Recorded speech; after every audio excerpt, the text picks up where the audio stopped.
The world of phone cases revolve heavily around rumors, leaks, and stolen information. It takes weeks to develop and produce a case based on a design, so case makers cannot afford to just sit around and wait until the company releases their phone.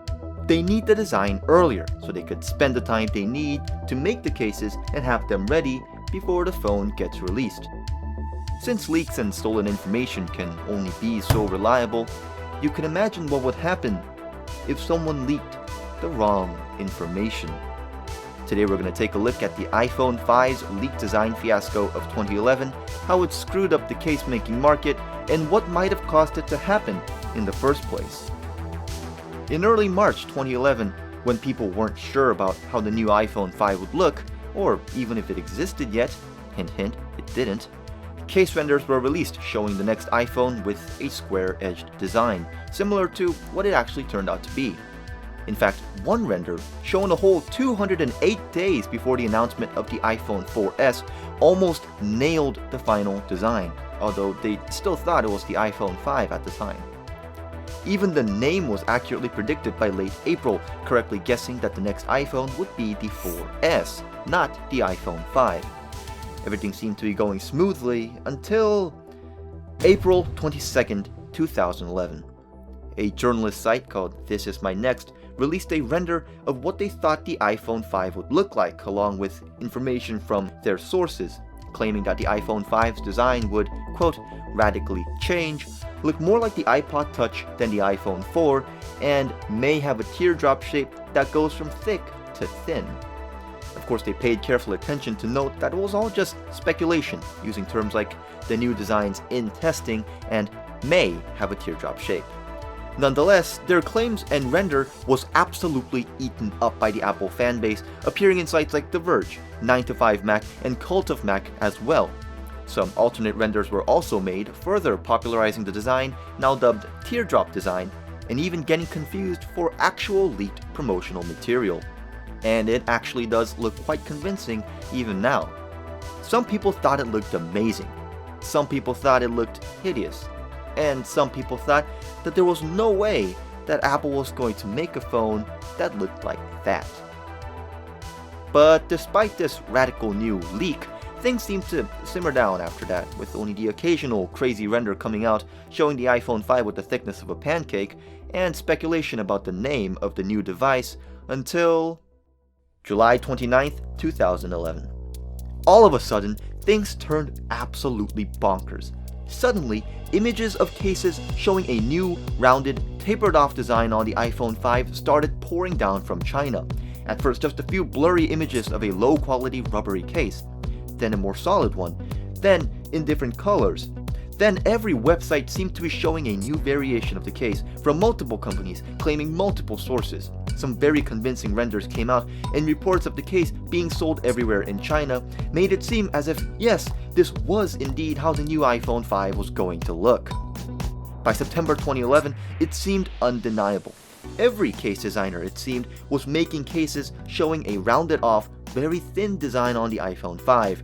Even a screen protector was leaked, showing the new design with a very wide home button.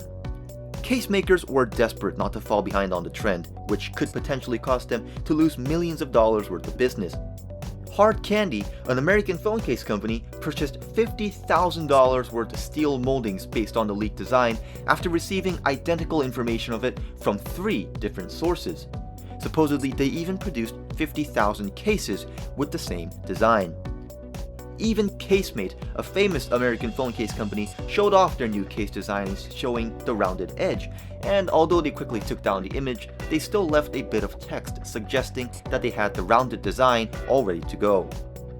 Everyone was just biting their nails, waiting for the Let's Talk iPhone event, which was taking place on October 4th, 2011. Surely Tim Cook would announce the new iPhone 5 there, and surely the design would be nice and sleek, like the renders they saw. Next, iPhone. As you know, last year we introduced iPhone 4, and it's a breakthrough phone. And despite competitors' I'm really pleased to tell you today all about the brand new iPhone 4S.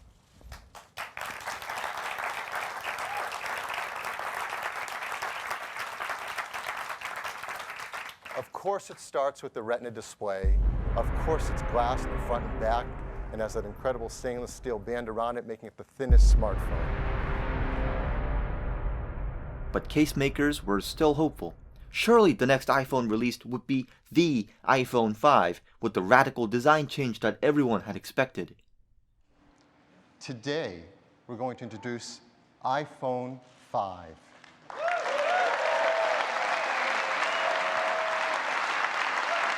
And I'd like to show it to you right now. So let's take a look at the brand new iPhone 5. And this is iPhone 5.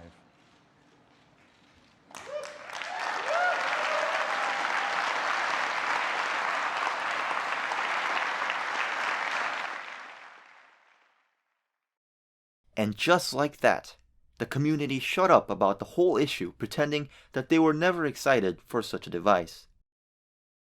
The teardrop design never really made a comeback, and after that, we were able to see accurate leaks of the real iPhone 5 about 3 months before it was announced.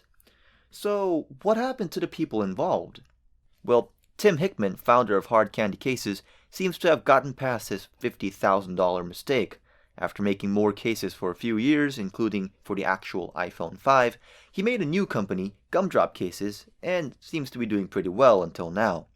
And as for Casemate, they seem to have had nothing but designs for their new cases. They played it carefully, and their bet from the outside seems to have saved them quite a bit of money. But the question still remains, where did this ridiculous design come from? And why did all the case manufacturers think that it was going to be the final design? Well, there are a lot of guesses as to the reason, ranging from Apple intentionally leaking false information in order to trick the case makers, to claiming that the whole thing was just speculation, a random design guess gone wild. However, there is one theory that seems quite plausible. According to the site MIC Gadget, a prototype of the iPhone 5 somehow went missing in the Foxconn factory in Shenzhen, China. According to the source, whoever got their hands on the prototype proceeded to completely wipe the device's internals, preventing Apple from tracking down and retrieving the device. They then sold the device to a case manufacturer for around $3,000. As unlikely as this seems, it's actually a good explanation as to why these case makers were so hurried in producing their cases without fact-checking or playing it safe. They actually had a prototype iPhone in their hands. To make this theory even more plausible, another anonymous source told Business Insider that up until about 3 months before the announcement of the iPhone 4S, all the Apple engineers thought that this was how the new iPhone 5 was actually going to look. It was supposed to have a bigger screen, an aluminium back just like the iPad 2, and did indeed have this brand new home button. Apple came this close to using the teardrop design and then decided against it at the last moment. Why did they do that? Well, no one knows for sure, not even the anonymous Apple employee that actually used the teardrop prototype. Supposedly, the main reason was that Steve Jobs didn't like the bigger design because it fragmented iPhones, whatever that means. But even that's just a theory. A phone theory! And this is just the first of many parts I will be making of this series, so leave your opinions of this weird phone in the comments below, and I will see you in the next video.